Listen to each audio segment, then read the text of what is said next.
Hey, welcome to Photo4me episode 19. Today we're talking about our development plans for you.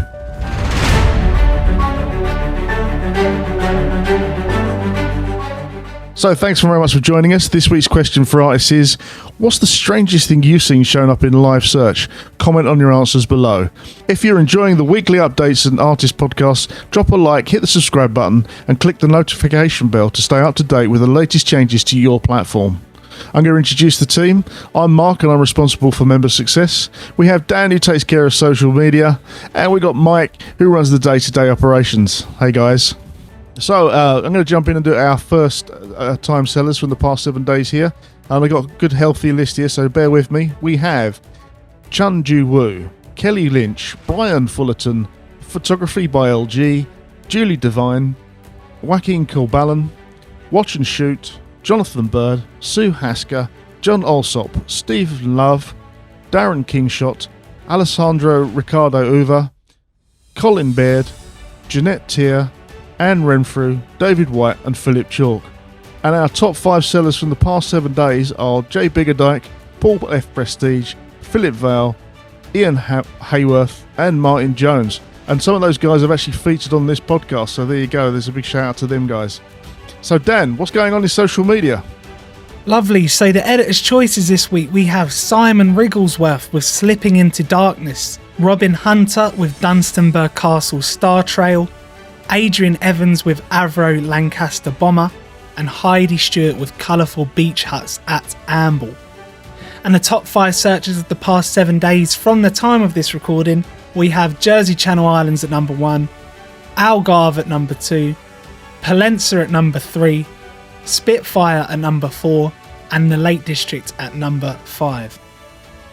Remember guys, if you have any images related to these keywords, get out there and make collections around those. So what is new in your marketplace this week? Well, every week for the past 6 months, the team has aimed to deliver you regular updates to your member part of the website. We knew that knowing what customers want and how they discover your artwork on the website is one of the most important things for you when it comes to deciding what artwork to upload, what keywords to add, and what collections to create.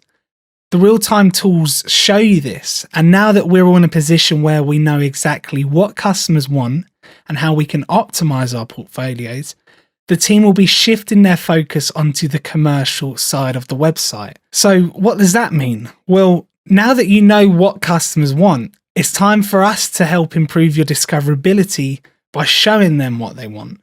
For the next 6 months, the team will be focusing on improving the shopping experience across the board, including how customers are shown your artwork through improved dynamic recommended content, improved search results, and improved recommended collections.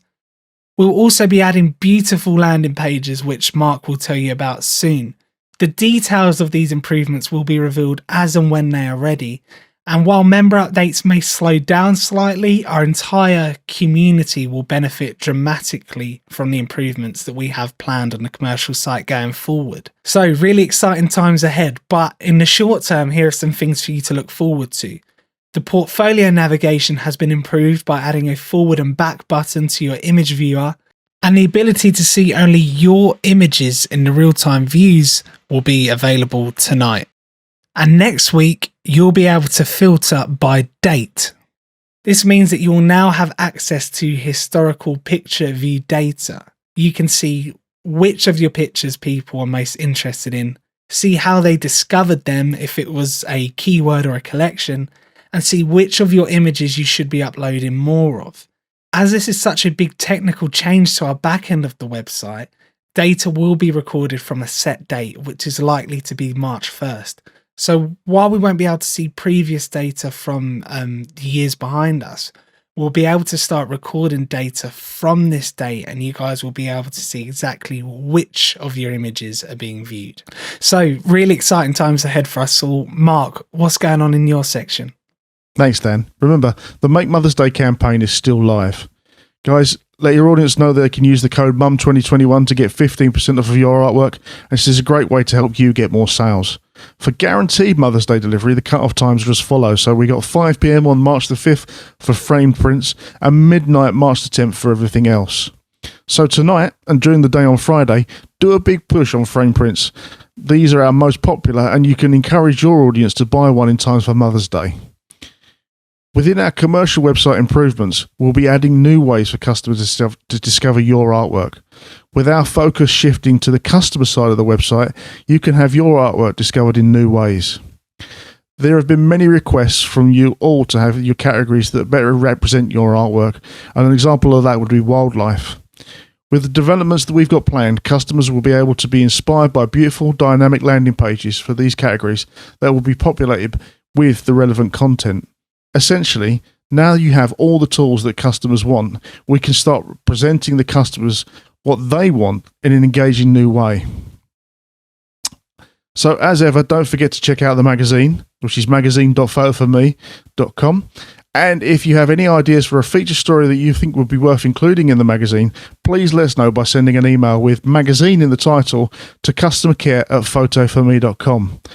Or you can message us on Facebook. Mike, what have you got for us today? Thanks, Mark. Now, added to cart. For those who haven't seen it, last week we launched a new added to cart feature. This can be found in the real-time views tool. So allow me to share my screen to show you what I mean. So here we are in the real-time overview. This is found in your little seedling up here, and you'll see it in real-time overview. And you'll get all the keywords. You'll get to see what is pictures that are being viewed, what's in the cart. So we can see that there's a nice Spitfire, a lion, and the Algarve coast.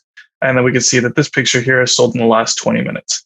So here we get real-time image views, what images are currently in the carts and what has recently sold, as I just mentioned. You can really start to understand what customers want, what they are looking for, and how they found them. Now, how you can use this tool is by just figuring out what the keywords were for these images and then adding them into your collection creator. So here, if we go into collections, you would then go obviously into collections. Here we are, and then you'd end up here.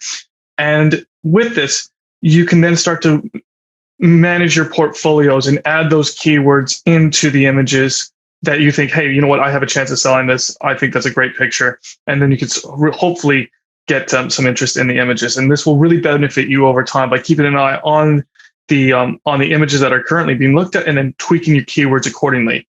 Now, what we should also do is look, or what we have done actually in the last week is we've updated the website which will include plurals into search, meaning that plurals will now be considered when customers are searching. So again, this is going to be really, really helpful for you guys, rather than just having to add the apostrophe S or S's at the end of your keywords in order to catch that as well. So hopefully that is helpful. I'm sure it will be.